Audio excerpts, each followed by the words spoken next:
母上、もうお戻りになられたのですか？羽衣はどうしたのです？兄者はまだ村を見回りに行ったまま。羽村、わらわに隠し事は無駄だ。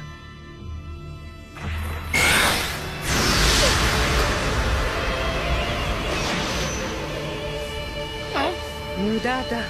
お前の白眼で跳ね返そうとしても、わらわの白眼はお前のをはるかに上回る。羽衣、お前たちは掟を破り、あの山に行きましたね。隠し事は無駄です。わらわにはお前たちの心が読める。ならば、なぜ私が母上に怒っているのかもご存知ですね。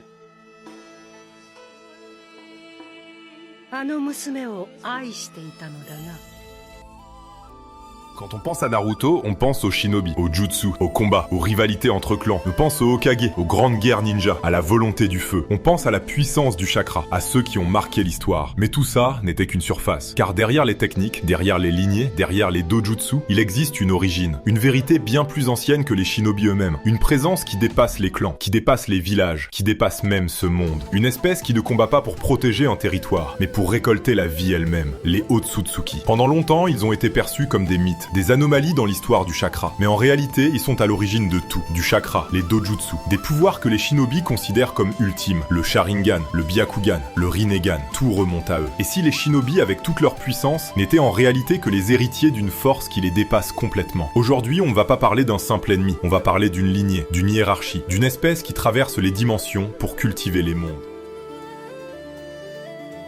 Otsutsuki ne fonctionnent pas seuls, ils suivent un système, un rituel, une méthode précise. Ils arrivent toujours en duo, un supérieur, un inférieur. Leur mission n'est pas de conquérir un monde, leur mission est bien plus froide, créer un arbre divin. Mais pour cela, un sacrifice est nécessaire. L'Otsutsuki inférieur devient une offrande, un corps, une source de chakra. Il est transformé en graine, une graine qui donnera naissance au Jubi, le Jubi, la forme originelle du chakra. Cette créature est ensuite utilisée pour faire pousser l'arbre divin. Ses racines s'étendent à travers la planète, elles pénètrent le sol, elles traversent les océans, elles absorbent toute forme de vie. Le chakra de chaque être vivant est aspiré. Les shinobi, les animaux, la nature elle-même, tout est drainé. Jusqu'à ce que l'arbre donne naissance à un fruit, le fruit du chakra. Un concentré absolu. Toute l'énergie du monde, toute son évolution, toute sa mémoire. Quand l'Otsutsuki supérieur consomme ce fruit, il évolue. Son chakra devient plus dense. Son corps se transforme. Ses dojutsu évoluent. Il se rapproche d'une forme parfaite. Puis il quitte ce monde et le cycle recommence. Un autre monde, un autre sacrifice, un autre fruit. Encore et encore. C'est ainsi que les Otsutsuki progressent, pas par l'entraînement, pas par la guerre, mais en récoltant des planètes entières.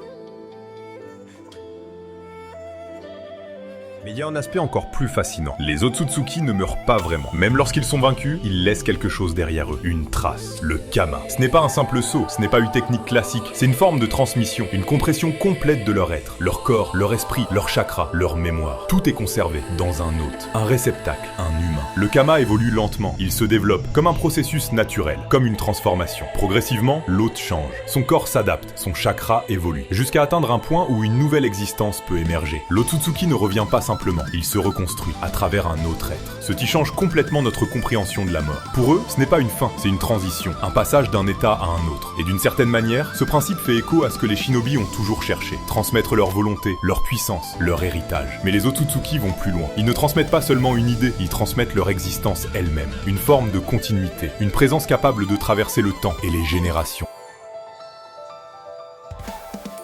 Les Otsutsuki ne sont peut-être pas le véritable problème. Peut-être qu'ils ne font que suivre une logique froide, une logique naturelle. Dans un univers infini, tout ce qui existe finit par être consommé. Les étoiles s'éteignent, les mondes disparaissent, les civilisations s'effondrent. Alors pourquoi les Otsutsuki seraient différents? Ils ne détruisent pas, ils transforment. Ils prennent la vie pour la condenser, pour l'absorber, pour évoluer. Exactement comme toute forme de vie le fait à son échelle. Les humains consomment, les shinobi utilisent le chakra, les clans se battent pour le pouvoir. La seule différence, c'est l'échelle. Les Otsutsuki ne sont pas des anomalies. Ils sont peut-être la forme finale de ce que toute vie cherche à devenir. Une entité qui ne dépend plus d'un monde. Une entité qui transforme les mondes en ressources. Alors la question n'est plus sont-ils mauvais? La vraie question c'est, si les humains avaient ce pouvoir, feraient-ils différemment? Ou deviendraient-ils exactement la même chose? Car au fond, les Otsutsuki ne sont peut-être pas des dieux, ni des parasites, mais un miroir. Un reflet extrême de ce que signifie exister dans un univers sans limite.